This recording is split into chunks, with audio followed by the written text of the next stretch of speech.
குருவிலாம் நீங்க பார்க்கலாம். குருவிகள்லாம் எப்படி தெரியுமா கூடு கட்டுது? அந்த குச்சிகளை எடுத்துட்டு வந்து அப்படி கூடு கட்டும். கூடு கட்டி அதை முடிக்கிற நேரத்துல மழையில் அந்த கூடு கீழே விழுந்து விட்டால் அந்த குருவி மீண்டும் அந்த கூடை எடுத்து வைத்து தொடராது, புது கூடு கட்டும். புதிதாக அந்த கூடை கட்டி மீண்டும் அதை முடிக்கிற நேரத்துல காற்றுல அது கீழே விழுந்து விட்டால் மீண்டும் ஒரு புது கூடு கட்டும். எதுவரை கட்டும்? கூடு கட்டி முட்டைகளை இட்டு அடகாத்து தன் இனத்தை வாழ வைக்கிற வரை அது செய்து கொண்டே இருக்கும். ஏண்டா அதுக்கு தெரிஞ்சது ரெண்டு விஷயம் தான். ஒன்று விடாமுயற்சி, இரண்டாவது வாய்ப்புகள் இன்னும் உண்டு என்ற நம்பிக்கை.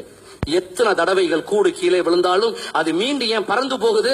இதே மாதிரி இன்னும் 1000 கூடுகள் கட்ட இந்த உலகத்துல வாய்ப்பு இருக்குன்னு நம்புது. யாரோ ஒருத்தருக்கு உங்களை பிடிக்காட்டா இனிமே எல்லாருமே உங்களை வெறுத்துருவாங்களா? ஏதோ ஒண்ணுல தோல்வி அடைஞ்சிட்டா இனிமே நம்ம நல்லாவே இருக்க மாட்டோமா? யார் சொன்னது? எண்ணங்களை நன்றாக வைத்துக் கொள்ளுங்கள், இல்லைன்னா நம்முடைய சொந்த எண்ணமே நம்மளை ஒரு நாள் கொன்றுவிடும். குருவிக்கு தெரிஞ்சது 2 சட்டங்கள் மட்டும்தான். விடாமுயற்சி, அதனாலதான் அது கூடு கட்டுது. இரண்டாவது ஆப்பர்ச்சுனிட்டிஸ், வாய்ப்புகள் உண்டு. எந்த குருவியாவது 5 தடவை கூடு கட்ட முயற்சி பண்ணி 5 தடவைகளும் கூடு பாதியோடு கீழே விழுந்த உடனே இனிமே வாழ்க்கை முழுவதும் கூட கட்டக்கூடாதுன்னு நொந்து போய் நேரா கிஸ்ஸா சைவைக்கு மேல பறந்து பொத்துண்டு உளுந்து எந்த குருவியாவது தற்கொலைப்படி கிடக்குதா?